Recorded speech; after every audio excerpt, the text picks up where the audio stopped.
How to fertilize Zoysia sod. Zoysia is a common grass type used for lawns. However, because the seed germinates slower than other grasses, it is often installed as sod. Zoysia sod is common in residential lawns as well as golf courses because it withstands traffic well and does not require mowing as frequently. Zoysia sod requires fertilizing, but the fertilizer is applied less frequently than with other types of sod or grass.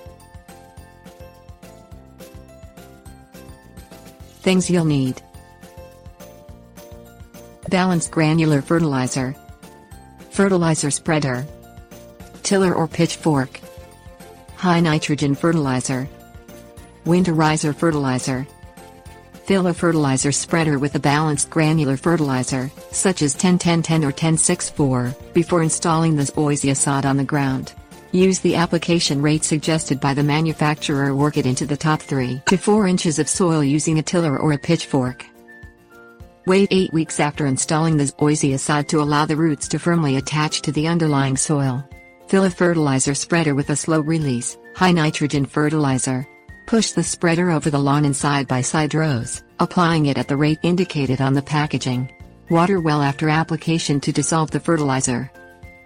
Wait until mid-fall and fill the fertilizer spreader with a granular fertilizer labeled as a winterizer. Use the amount recommended on the package label. Push the spreader over the Zoysia sod, applying it just as you did the previous fertilizers. Winterizers increase the cold tolerance of Zoysia sod and protect the root system. Tips. Warnings. Begin the fertilization schedule the following spring in May or June, or when you see the Zoysia sod beginning to turn green. A high nitrogen fertilizer has a higher first number on the fertilizer package, such as 2555.